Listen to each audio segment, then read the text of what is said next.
Urutan yang pertama dari 10 ini adalah keluarnya Dajjal. Ini urutan pertama. Dajjal, jemaah sekalian, adalah diambil dari kata-kata Dajjalah yang berarti kekacauan. Dajjal ini akan keluar nanti dari negeri Persia. Sebuah kota dalam hadis sahih dikatakan dari wilayah namanya Yahudiyah. Allahu alam apakah dia dari turunan Yahudi atau bukan, tapi yang jelas Dajjal nama orang, dipastikan disebutkan namanya dan cirinya. Dan dia akan diikuti dari wilayah Yahudiyah tadi, di wilayah Khurasan, kalau sekarang wilayah Iran, negeri Iran sekarang. Diikuti dengan 70.000 dari orang-orang Yahudi Khurasan. Dia akan keluar membuat kerusakan selama 40 hari. Kata Nabi SAW, 40 hari itu sehari seperti setahun, sehari lagi yang kedua seperti sebulan, hari yang ketiga seperti sepekan, dan sisa harinya seperti hari kalian. Ulama hadis mengatakan yang dimaksud adalah sehari pertama seperti setahun, memang setahun maksudnya. Jadi Dajjal akan buat kerusakan setahun, 2 bulan, 2 pekan. Dia akan keliling muka bumi semuanya, dan kata Nabi SAW, seluruh bumi ini akan dimasuki oleh Dajjal. Tidak tertinggal satu lorong, gang, jangankan kota atau desa, kecuali Dajjal akan masuk ke dalamnya, kecuali Madinah dan Mekah. Tidak bisa dimasuki oleh Dajjal. Kata Nabi SAW dalam hadis sahih, karena di setiap pintu gerbang Mekah dan Madinah, malaikat menghenuskan pedangnya dan menghalau Dajjal sehingga Dajjal tidak bisa masuk. Ciri-ciri Dajjal disebutkan dalam banyak hadis yang sahih adalah mata kanannya yang paling pertama rusak, seperti anggur kering. Kata Nabi SAW dalam hadis sahih, ketahuilah Dajjal buta mata kanannya dan Tuhan kalian tidak buta. Karena dia akan mengaku sebagai Tuhan.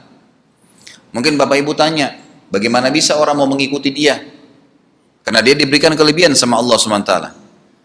Dalam hadis sahih juga disebutkan kalau dia masuk ke dalam sebuah tempat, lokasi, wilayah, dan dia mengaku sebagai Tuhan, orang-orang ikutin, maka wilayahnya jadi subur, peternakannya jadi banyak, hujan turun dari langit, tanaman-tanaman mereka jadi subur. Memang fitnah, Allah turunkan tanda-tanda hari kiamat.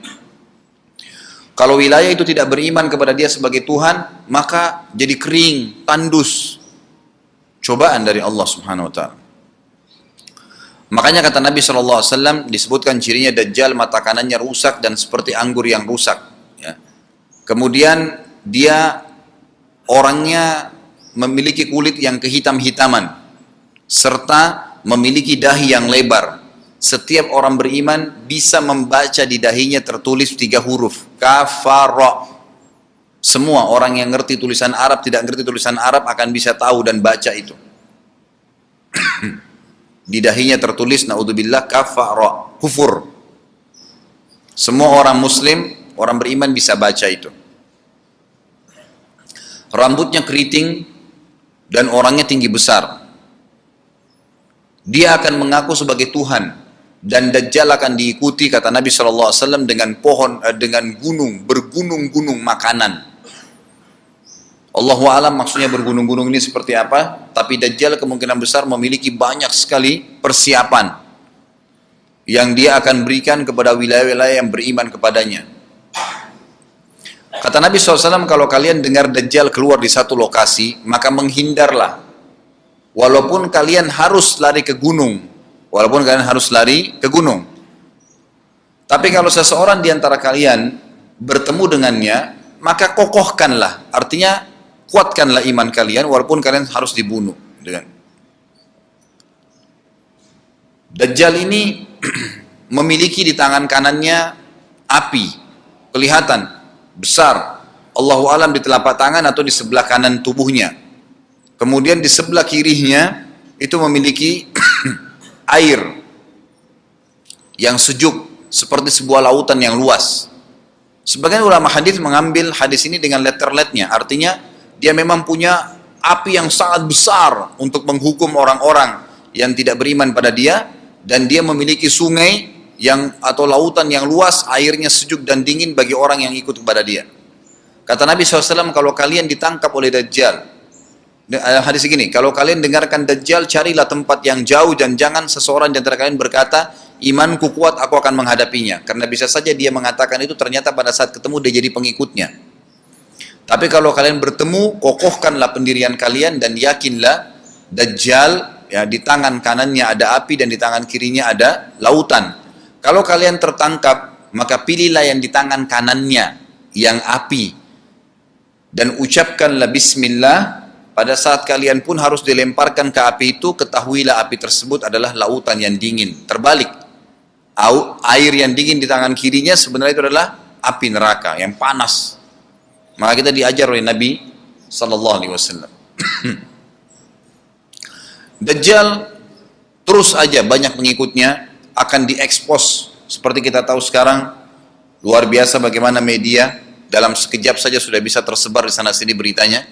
Kata sebagian ulama yang menanggapi fasilitas media kita di zaman sekarang mengatakan, kemungkinan besar memang Dajjal ini akan terekspos sangat cepat karena adanya media kayak kita sekarang. Cepatnya dia keliling muka bumi ini setahun, 2 bulan, 2 pekan sudah semua bumi ini dilingkari, didatangin karena memang sekarang fasilitas pesawat ada, transportasi mudah. Dan memang ada salah satu hadis yang dihasankan oleh para ulama, salah satu tanda-tanda hari kiamat adalah adanya besi yang berterbangan yang menjadi tunggangan manusia. Sekarang ada pesawat, ada kereta api, ada mobil. Nah, itu ada hadisnya. Maksud tanda-tanda hari kiamat. Dajjal nanti akan masuk ke Mekah dan Madinah, akan tiba di Mekah dan Madinah, tapi yang dibahas dalam hadis adalah di kota Madinah. Mohon maaf. Lalu kemudian dia mau masuk tapi tidak bisa dihalang, maka dia naik ke atas sebuah gunung yang tinggi bersama pengikutnya, lalu dia berkata kepada para pengikutnya, apakah kalian lihat istana yang putih itu? Maksudnya melihat ke Masjid Nabawi. Lalu berkata para pengikutnya, iya tentu saja. Lalu berkatalah, ya, Dajjal itu adalah istananya Muhammad. Tidak bisa dia masuk ke dalam. Dia hanya batas wilayah haram di luar kota Madinah.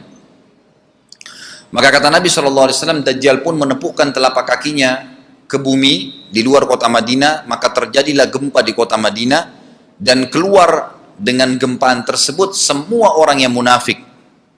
Karena orang kafir nggak ada di Madinah. Semua orang yang di dalam hatinya ada sifat kemunafikan keluar dan jadi pengikutnya Dajjal karena goncangan itu. Dan tertinggallah di kota Madinah orang yang hatinya bersih imannya kepada Allah Subhanahu Wa Taala. Lalu kata Nabi SAW, akan keluar dari kota Madinah nanti saat satu orang anak muda dengan hikmah Allah, dia keluar dan orang ini bersih hatinya dengan keimanan. Maka Dajjal pun menangkapnya. Lalu dia ingin mendemokan kemampuannya di depan para pengikutnya. Lalu kemudian Dajjal pun mengatakan kepada anak muda tersebut, saya Tuhanmu. Anak muda itu mengatakan, kau adalah Dajjal yang telah disampaikan oleh Nabi kami Muhammad SAW. Maka dia pun mengambil gergaji, sebagian hadis lain menjelaskan alat yang tajam, lalu membelah dua anak itu. Dari kepalanya dibelah sampai ke kemaluannya, terbelah dua kiri kanan. Lalu Dajjal lewat di tengah-tengahnya, demo sambil ya dilihat oleh para pengikutnya dan mereka bersorak-sorak. Lalu Dajjal mengatakan, bersatulah, bersatu kembali jasadnya. Kata Dajjal dalam hadis ini, apakah kau sudah yakin saya Tuhanmu? Anak muda itu mengatakan, saya bertambah yakin kalau kau adalah Dajjal yang disampaikan oleh Nabi SAW. Kata Nabi SAW dalam hadis penutup, ini hadis sahih riwayat Bukhari, riwayat Muslim, ahli sunan, semua menukil tentang masalah Dajjal. Saya tidak sebutkan siapa-siapa perawinya karena memang ini semua hadis sahih. Cukup banyak hadisnya, saya satukan saja. Jadi merangkai seperti sebuah cerita. Maka Dajjal pun akhirnya setelah itu tidak mampu menyentuh anak muda lagi. Anak muda itu, Allah SWT sudah selamatkan dia. Ringkas cerita, Mekah sama Madinah cuma dia laluin, kemudian dia menuju ke Palestina. Pada saat tiba di Palestina, Dajjal sendiri tidak tahu kalau ajalnya sudah dekat. Maka dia pun akhirnya ya berdemo di sana, menganggap dia punya sebuah kerajaan sampai di daerah Palestina, tepatnya sekarang Israel, subhanallah. Direbut wilayah itu oleh Israel tanpa mereka sadari, dalil-dalil wahyu menuntun mereka ke situ. Ada sebuah kota namanya kota Babelut. Di Israel itu kota itu ada, saya pernah lihat cuplikannya. Termasuk kota yang diidolakan di dalam negeri Israel sendiri namanya Babelut. Subhanallah, hadis menyebutkan nama Babelut. Hadis Nabi SAW dari 1400 tahun yang lalu mengatakan, nanti Dajjal akan berkumpul di sebuah wilayah namanya Babulut di Syam. Maksudnya di Palestina itu. Israel sekarang. Ada kota Babulut dan orang Yahudi sekarang lagi gencar membangun kota itu dan dianggap kota favoritnya Israel. Subhanallah. Dajjal akan masuk ke sana dan berkurung diri. Pada saat dia tiba di Palestina, waktu yang bersamaan, di kota Madinah berkecamuk. Kaum muslimin sepakat semua keluar untuk mengejar Dajjal dan membunuhnya. Keluar dari kota Madinah, satu orang yang namanya seperti namanya Nabi Muhammad SAW, Muhammad bin Abdullah, dan dia dari turunan Nabi SAW juga. Kata Nabi SAW akan keluar nanti, ya, seseorang dari kota Madinah, dari keturunanku, yang namanya seperti namaku, Muhammad bin Abdullah. Juga sama posternya, parasnya seperti aku. Sama dengan Nabi SAW, persis alisnya, rambutnya, kulitnya, dari turunan Nabi SAW, tapi dari asli kota Madinah. Sebagian ulama hadis mengatakan dari turunan Hasan radhiyallahu anhum ajmain. Intinya kata Nabi SAW akan keluar nanti dari kota Madinah, tapi akhlaknya bukan seperti akhlakku. Tentu tidak mungkin ada orang yang sama dengan akhlak Nabi SAW. Kata Nabi SAW, Allah mengubah dia dalam sehari semalam. Tiba-tiba berubah menjadi orang baik dalam sehari semalam, jadi orang faham agama. Lalu orang-orang pun akan datang kepadanya dari masyarakat Madinah berkata, engkau adalah turunan Rasulullah SAW, pimpinlah kami berperang melawan Dajjal. Maka dia pun menolak. Dia menolak awalnya, kemudian dia menuju ke Mekah diikutin dengan 300 orang pertama dari kota Madinah. Sampai di Mekah, setelah selesai dia tawaf, maka seluruh muslimin menunjuknya sambil mengatakan, engkau harus memimpin kami. Dan orang ini punya julukan Mahdi, dikenal dengan Imam Mahdi. Inilah tanda-tanda kiamat yang kedua. Setelah Dajjal keluar, buat kerusakan di muka bumi tadi selama 40 hari itu atau setahun lebih, kemudian keluarlah tanda-tanda kiamat kedua pada saat dia sudah tiba di kota Babulut di Israel. Keluarlah si Mahdi ini. Pada saat dia tiba di Mekah, dibaiatlah oleh banyak kaum muslimin, tidak disebutkan jumlah pasukannya, maka terbentuklah pasukan jihad yang mengejar Dajjal menuju ke Palestina. Lalu keluar tanda-tanda kiamat 3, langsung berentetan semua. Makanya ulama mengatakan tanda-tanda kiamat kecil itu antara satu sama yang lain ada jarak-jaraknya. Tapi kalau tanda-tanda kiamat besar sekali datang, maka datang semua. Gitu kan. Walaupun memang ada masa, gitu kan, ada masanya.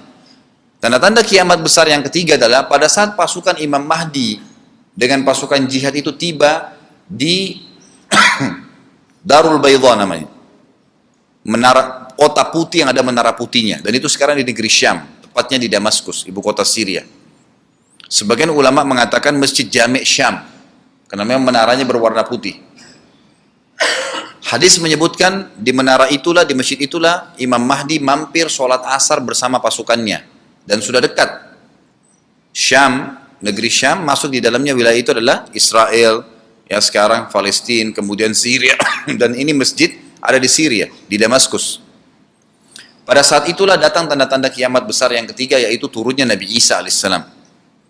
Kata Nabi SAW dalam hadis Bukhari, hadis Muslim, hadis Sahih semuanya, dikatakan Isa alaihissalam akan turun sambil memegang kedua sayapnya malaikat, dan dari rambutnya yang basah meneteskan air.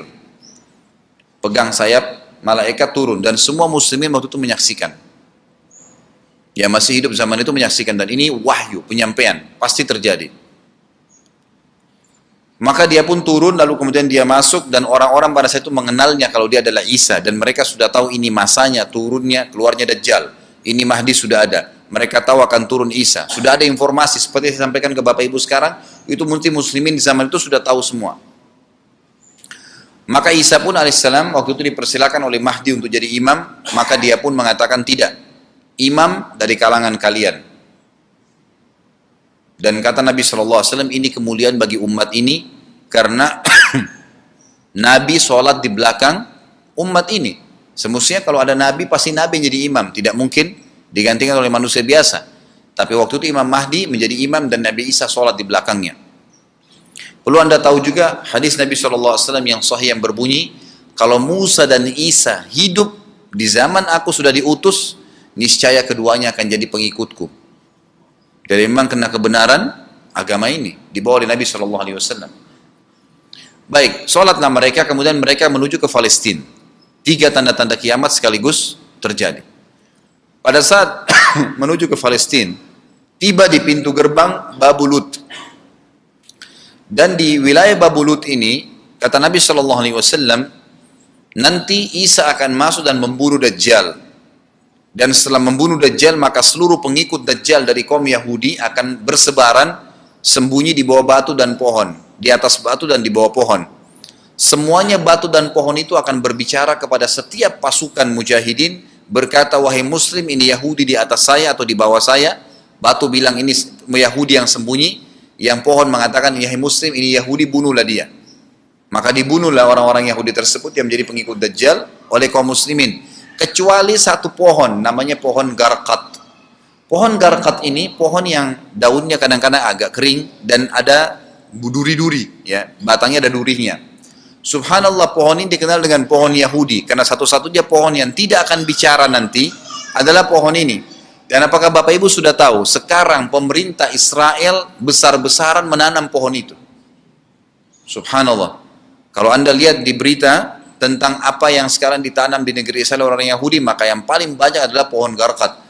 Bahkan cuplikan yang saya lihat tentang Babulut itu pohon Garqatnya sudah sangat besar-besar. Diameter sudah 3 meter, 4 meter ke atas.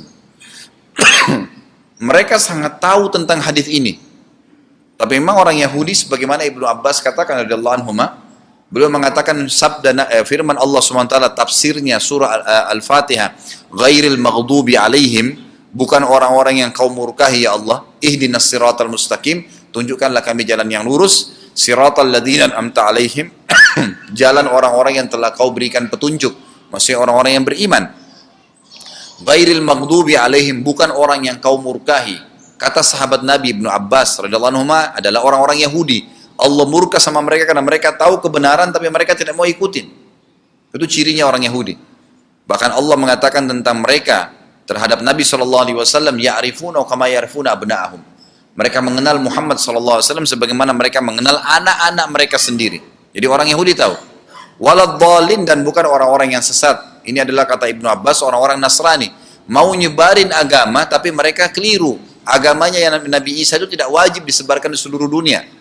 Tapi disebarin untuk Bani Israel. Karena Nabi Isa diutus untuk Bani Israel. Mereka mau berdakwah tapi salah. Ringkas cerita adalah Nabi Isa alaihissalam akhirnya tiba dengan pasukan mujahidin di depan pintu gerbang Babulut. Kemudian orang-orang Yahudi tidak kenal, tidak tahu Nabi Isa, tidak tahu tentang itu Mahdi. Mereka belum tahu ini. Mereka berbangga-bangga saja. Lalu mereka berkata kepada Dajjal, ada pasukan, segelintir pasukan yang mau menyerang kita. Dajjal mengatakan, bukakan pintu gerbang. Mereka tidak akan mampu melawan kita karena pasukannya mereka banyak memang.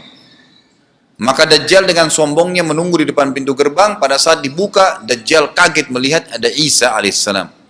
Dan pada saat itu kata Nabi SAW, Dajjal faham kalau sudah tiba ajalnya. Begitu melihat Isa alaihissalam, dia lari dan badannya sambil meleleh di depan para pengikutnya. Lalu Isa alaihissalam mengejarnya mengatakan, wahai musuh Allah, saatnya kau akan menemui ajalmu. Lalu ditusuklah dengan tombak emas di antara dua matanya, maksudnya di dahinya, ditusuk oleh Isa AS dan matilah Dajjal. Pada saat Dajjal mati, pengikutnya pada ketakutan semua. Mereka anggap Dajjal Tuhan, mereka anggap Dajjal orang yang perkasa lah, orang yang kebal lah, beragam macam kelebihan. Mereka kaget pada saat mati, maka bertebaranlah mereka dan akhirnya mereka sembunyi di bawah pohon dan batu, di atas batu. Kemudian seperti saya katakan tadi, hadis menjelaskan, batu dan pohon akan memberikan penjelasan, hai muslim ini Yahudi, bunuhlah. Maka dibunuhlah pada saat itu mereka.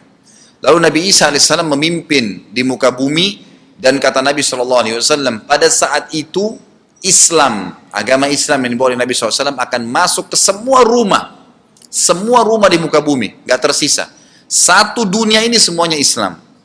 Hadis sahih, kata Nabi SAW, Islam akan masuk ke setiap rumah, bi'izzil aziz au bidzilli dhalil, dengan kemuliaan atau terhina.